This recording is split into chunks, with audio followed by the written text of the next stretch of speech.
আসসালামু আলাইকুম। আজকে এসএসসির উচ্চতর গণিতের নবম অধ্যায় সূচকীয় ও লগারিদমীয় ফাংশনের ক্লাস নিয়ে হাজির হয়েছি। এই অধ্যায়টা খুব গুরুত্বপূর্ণ এবং এই অধ্যায় থেকে এমসিকিউ সৃজনশীল এসে থাকে। এই অধ্যায়টার দুইটা খণ্ড আছে, অর্থাৎ 9.1 এবং 9.2। তো 9.1-এ সূচক নিয়ে আলোচনা করেছে এবং 9.2-এ লগারিদম নিয়ে আলোচনা করেছে। তো এই অধ্যায়টি আমাদের জন্য খুব গুরুত্বপূর্ণ, অর্থাৎ 2026 সালের এসএসসি ব্যাচের জন্য খুব গুরুত্বপূর্ণ। তো সর্বপ্রথম আমাকে আগে সূচকীয় ফাংশনটা জানতে হবে, সূচকটা কি কেমন। তো আমি এখানে একটা জিনিস লিখি যে এ টু দি পাওয়ার, এখানে লিখি এক্স। তাহলে এই যে এ আছে, এই যে এ আছে, এটাকে বলা হয় ভিত্তি। এটাকে বলা হয় কি? ভিত্তি। এটাকে বলা হয় ভিত্তি। এবং এই যে পাওয়ার যেটা আছে না, এটাকে বলা হয় এক্স। এক্সটাকে বলা হয় পাওয়ার। পাওয়ার, কেউ বলে এটাকে মাত্রা, কেউ বলে সূচক, কেউ আবার বলে এটাকে কি? ইন্ডেক্স, কেউ আবার বলে ঘাত। অর্থাৎ আমার যেটা থাকে ওপরে, মানে এখন আমি যদি এখানে লিখি এক্স তার উপর স্কোয়ার, তাহলে এক্সটা হচ্ছে আমার ভিত্তি এবং স্কোয়ার যেটা থাকবে এটাকে বলা হয় পাওয়ার, মাত্রা, সূচক, ইন্ডেক্স ইত্যাদি। তো এখন আমাকে এইটা আগে জানতে হবে, তারপর আমাকে জানতে হবে সূত্র। এই যে আমার সূত্রগুলো আছে, যে এখানে এ টু দি পাওয়ার এম গুণিত এ টু দি পাওয়ার এন। তো একটা জিনিস আমাকে মাথায় রাখতে হবে যে যদি থাকে গুণ তাহলে হবে যোগ। কেমন? এখানে আমার ভিত্তি আছে এ, এখানে আমার রয়েছে ভিত্তি এ। তো ভিত্তি ভিত্তি মিলা আছে, তাহলে আমি ভিত্তি দিলাম। ভিত্তি দেওয়ার পরে যদি থাকে গুণ, তাহলে এই যে পাওয়ারগুলো হবে যোগ। ভিত্তি ভিত্তি মিলা থাকে এবং যদি থাকে গুণ তাহলে পাওয়ারগুলো হবে যোগ। তাহলে এম প্লাস এন, এটা হচ্ছে আমার সূত্র। যে কি? যদি থাকে গুণ, একটা মনে করি আমরা, যদি থাকে গুণ, গুণ তাহলে কি হবে? গুণ থাকলে কি হবে? প্লাস। এটা আমরা মনে করার জন্য জাস্ট লিখিলাম। তো এবার আসি, যদি থাকে ভাগ এ টু দি পাওয়ার এন, তাহলে কি হবে? তো এখানে আমার ভিত্তি এ, এখানে ভিত্তি এ, তাহলে ভিত্তি এ মিলা আছে কিন্তু ভাগ আছে। তো ভাগ থাকলে কি হবে? তাহলে ভাগ থাকলে ভিত্তিটা আমার এ এ বসাই দিব। তো ভাগ থাকলে হবে বিয়োগ, ভাগ থাকলে হবে কি? তাহলে এম ডিভাইড বাই কি হবে? Minus N. তাহলে এখানে কি হবে? এটা যদি থাকে ভাগ, তাহলে কি হবে? ভাগ থাকলে হবে বিয়োগ। এবার আমরা আসি যে এই যে সূত্রটি আমার আছে, এই সূত্রটা মনে রাখতে হবে যে ভিত্তি ভিত্তি যদি সেম হয় এবং যদি মিডিলে থাকে কি? গুণ, তাহলে পাওয়ারগুলো হবে কি? যোগ হবে। যদি থাকে কি?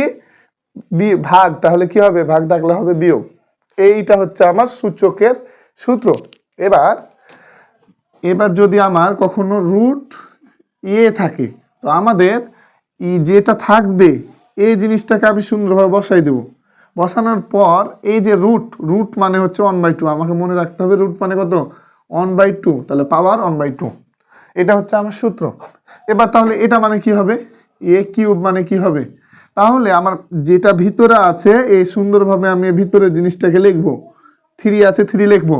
লেখার পরে এই রুটটাকে যে আমি উঠাই দিব, রুটটাকে উঠানোর বদলে আমাকে লিখতে হবে 1/2, অর্থাৎ রুটের মান হচ্ছে হাফ। এইটা হচ্ছে আমার কি? সূত্র, নিয়ম। আমাকে ফর্মুলা জানতে হবে। এবার আমাকে জানতে হবে যে যদি থাকে এইরকম, যদি থাকে কখনো এইরকম, এটার মানে হচ্ছে যে আমার এইখানে রুটের ভিতরে যেটা রয়েছে আমি ওটা লিখব। লেখার পরে এই যে আমার এখানে রয়েছে কি? রুটের প্যাটের ভিতরে রয়েছে 3, তাহলে এটা হয়ে যাবে 1/3। রুটের প্যাটের ভিতরে যদি থাকে 5, তাহলে কি হবে? 1/5। মানে যাই থাকুক না কেন এখানে 1/, হয়ে যাবে, পাওয়ার আকারে 1/, হয়ে যাবে। ঠিক আছে? তো এবার আমরা চলে যাই যে যদি থাকে পাওয়ারে পাওয়ারে গুণ হয়, পাওয়ারে পাওয়ারে কি হয়? গুণ হয়। এটা হচ্ছে আমাদের সূত্র, পাওয়ারে পাওয়ারে কি হয়? গুণ হয়। তো এখানে আমার এক্স রয়েছে, তার উপর পাওয়ার রয়েছে, তার উপর পাওয়ার রয়েছে, তাহলে পাওয়ারে পাওয়ারে কি হবে? এক্স, এবং পাওয়ারে পাওয়ারে গুণ হবে, তাহলে কি হবে?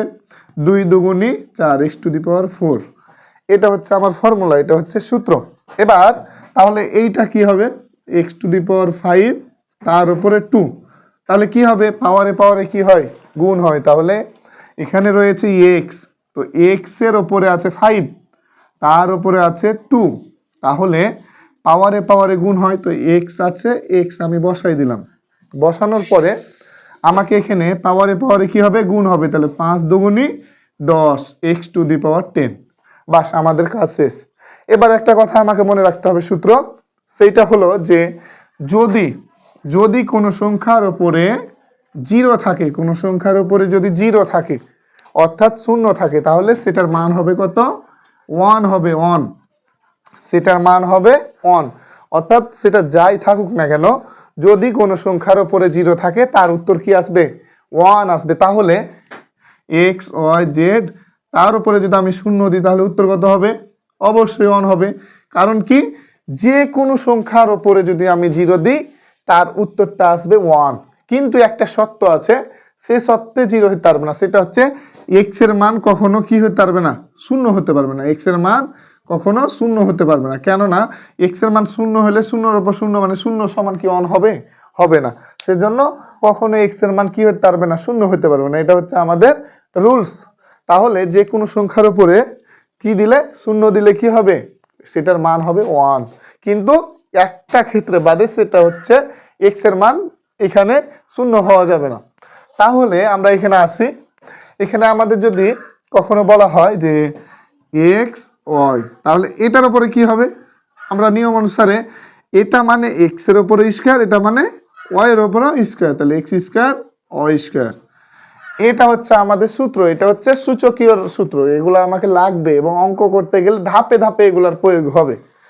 সো এরপরে আমাকে জানতে হবে যে যদি কখনো x এর উপরে -1 থাকে অর্থাৎ, তাহলে এটা হবে এই যে আমার মাইনাস আছে, মাইনাসের জন্য 1/, করে দেবো, মাইনাসের জন্য কি করব 1/, করে দেবো, 1/, করার পরে x রয়েছে, তাহলে x এই যে x এর উপর 1 রয়েছে, তাহলে x এর উপর 1, তো 1 দিতে হয় না 1/x, তাহলে এই যে x এর উপরে যদি -2 হয় তাহলে মাইনাস আছে উপরে, সেজন্য 1/, করে দেবো, 1/, করে দিব, তো এই যে x এর উপর এখানে কত আছে 2, তাহলে x এর উপর 2 এখানে বসে গেল, বাস আমাদের কাম শেষ, এইভাবে আমাকে করতে হবে। তো এগুলা হচ্ছে আমাদের সূত্র, এগুলা হচ্ছে সূচকের সূত্র, অবশ্যই আমার প্রতিটা অঙ্ক করতে গেলে আমাকে এগুলা চলার পথে কাজে লাগবে, এবং কখন কোন থেকে প্রয়োগ হবে এটা তো বলা মুশকিল, কিন্তু অবশ্যই এটার প্রয়োগ ঘটবে এবং আপনাকে এটা করতে হবে। সো এগুলা হচ্ছে সূচকের সূত্র, এবং এই সূত্রগুলো আপনার কি মুখস্থ রাখা প্রয়োজন, কিন্তু যদি আপনি টাইপ আকারে বুঝতে পারেন যে ভিত্তি ভিত্তি মিলা থাকে এবং যদি থাকে গুণ তাহলে কি হবে, তাহলে হবে যোগ, যদি থাকে ভাগ, ভিত্তি ভিত্তি মিলা থাকে তাহলে হবে কি বিয়োগ। এবার এইগুলা হচ্ছে তোমার সূচকে লাগবে, অবশ্যই সূচকের অঙ্ক করতে গেলে তোমাকে এই ফর্মুলাটা অবশ্যই লাগবে। এবার এখন আমরা আসবো কি, এখন আমরা আসবো লগারিদমে, লগারিদমের সূত্র নিয়ে আলোচনা করব।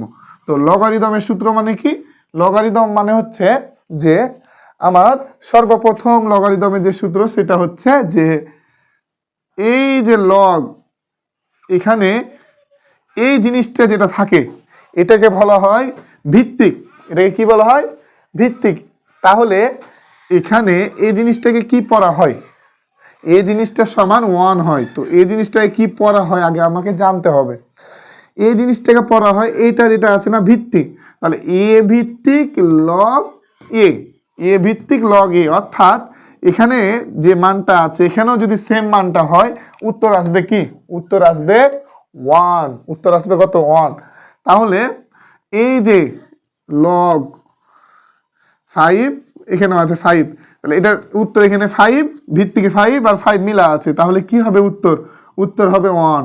আশা করি আমরা বুঝেছি। এবার এবার আমাকে সূত্র জানতে হবে যে যদি যদি এ ভিত্তিক লগ 1 থাকে এখানে, তাহলে এটার উত্তর হবে কত, এটার উত্তর হবে কত 0, অর্থাৎ এ ভিত্তিক লগ এই জায়গাতে যদি 1 থাকে, এই জায়গাতে যদি 1 থাকে তাহলে কি হবে উত্তর 0 হবে, এটা হচ্ছে আমার সূত্র। তাহলে এখানে আমি 5 ভিত্তিক 1 লিখলাম, তাহলে উত্তর কত হবে, এখানে এখানে উত্তর হবে 0, এখানে উত্তর হবে কত 0, এটা হচ্ছে আমাদের লগারিদমের ফর্মুলা, এবং এই অঙ্কগুলা আমার অঙ্ক করার ক্ষেত্রে এই সূত্রগুলো আমার প্রয়োগ ঘটবে এবং অবশ্যই প্রয়োগ ঘটবে। তো তো এই যে আমার সূত্রগুলো আছে এই সূত্রগুলো অবশ্যই লাগবে। এবার তারপরে আমার যে সূত্রটা সবচেয়ে বেশি প্রয়োজন সেটা হচ্ছে যে সবচেয়ে মোস্ট ইম্পর্টেন্ট যে সূত্র, যে এইটা আমাকে মনে রাখতে হবে। এটা হচ্ছে মনে করেন যে এটা ই ভিত্তিক লগ এম এন। তো এখানে ই ভিত্তিক লগ এম এন রয়েছে, এম এন কি অবস্থায় রয়েছে? গুণ। তো গুণ থাকলে যোগ হবে, গুণ থাকলে কি হবে? যোগ হবে। কিভাবে? এই যে ই ভিত্তিক লগ আছে, ই ভিত্তিক লগ আমরা লিখবো, এখানে যাই ভিত্তিক থাকুক না কেন আমরা এটা লিখবো। এখানে এম আছে প্রথমে, তাহলে এম লিখবো, প্লাস লগ ই ভিত্তিক লগ, তারপরে রয়েছে এন, তাহলে এন। এটা হচ্ছে আর ফর্মুলা। অর্থাৎ ই ভিত্তিক লগ বসাই দিব, এম আছে প্রথমে এম দিলাম, এম তারপরে গুণ আছে, গুণের জন্য যোগ দিলাম, এন আছে তারপরে এন দিলাম আমরা, বাস আমাদের কমপ্লিট। অর্থাৎ যদি কখনো এই ধরনের থাকে ই ভিত্তিক লগ 5 গুণিত 4, তাহলে এটাকে আমরা কি লিখতে পারবো? ই ভিত্তিক লগ 5 গুণ আছে তাহলে প্লাস, এখানে ই ভিত্তিক লগের চেঞ্জ নাই, এটা কত হবে? 4 হবে। তাহলে আমার এই সূত্রের প্রয়োগ হয়ে গেল। অর্থাৎ গুণ থাকলে এখানে যোগ হবে, এটা হচ্ছে আমার এই সূত্রের ফর্মুলা। এবার যদি থাকে ভাগ, মনে করেন যে লগ ই ভিত্তিক log m divide by n আছে, তাহলে কি লিখতে পারবো আমরা? ই ভিত্তিক লগ, যদি থাকে ভাগ তাহলে বিয়োগ হয়, তাহলে এম আছে প্রথমে, তাহলে এম বিয়োগ ই ভিত্তিক লগ কি এন, বাস আমার সূত্র প্রয়োগ শেষ। অর্থাৎ যদি থাকে গুণ তাহলে হবে যোগ, যদি থাকে কি ভাগ তাহলে হবে বিয়োগ। এটা হচ্ছে আমার ফর্মুলা। তো এটা আমরা কিভাবে বুঝতে পারবো? ই ভিত্তিক লগ এক্স বাই ওয়াই যদি থাকে তাহলে কি লিখবো? ই ভিত্তিক লগ লিখবো, এক্স লিখবো, এখানে ভাগ আছে সেজন্য মাইনাস দিব, ই ভিত্তিক লগ এখানে ওয়াই আছে ওয়াই দিয়ে দেবো, বাস আমার অঙ্ক শেষ। এটা হচ্ছে আমার ফর্মুলা, এটা আমাকে মনে রাখতে হবে। এই ফর্মুলা হচ্ছে, এই দুইটা হচ্ছে ফর্মুলা আমার, এই দুইটা ফর্মুলা আমাকে অবশ্যই মনে রাখতে হবে এবং অঙ্ক করার ক্ষেত্রে এই ফর্মুলাগুলো আমার কাজে লাগবে প্রতি ক্ষেত্রে। তো আরেকটা সূত্র আছে লগারিদমের, সেটা পরে, সেটা হচ্ছে যে যদি কখনো এই ধরনের থাকে গুণিত, এটাকে ভিত্তি চেঞ্জের ফর্মুলা বলা হয়। এটাকে কি চেঞ্জ? ভিত্তি চেঞ্জের ফর্মুলা বলা হয়। মনে করেন এরকম আছে, অর্থাৎ এইখানে যে রয়েছে বি, এখানে রয়েছে বি, তাহলে এ বি মনে মনে আমরা কাটিয়ে দিব, অর্থাৎ ভিত্তি চেঞ্জ। তাহলে বি কাটাই দিলে মনে মনে কি থাকে? এ ভিত্তিক লগ থাকে এবং এ রুট এটা এখানে চলে এলো, রুট এ চলে আসলো, অর্থাৎ এটা হচ্ছে আমার ফর্মুলা। অর্থাৎ এই কোনাকুনি আমরা বিটা কাটিয়ে দেবো, এখানে ভিত্তি যেহেতু এ ছিল ভিত্তি, তাহলে এ ভিত্তিটা আমরা কি করব? বসাই দিব এবং এটা এখানে চলে আসবে, তাহলে এটাকে বলছে ভিত্তি চেঞ্জের ফর্মুলা। এটা আমার থাকে অনেক সময়, এই সূত্রগুলো আমার কি এই তোমাদের সূচকীয় লগারিদমের ফাংশনের সূচক এবং লগারিদমের এই ফর্মুলাগুলো লাগবে এবং অঙ্ক করতে গেলে প্রতি ক্ষেত্রে কোনো না কোনো কাজে লাগবে। তো এই যে অঙ্ক সূত্রগুলো আছে সূচকের এবং লগারিদম, এই সূত্রগুলো সর্বপ্রথম তোমাকে জানতে হবে।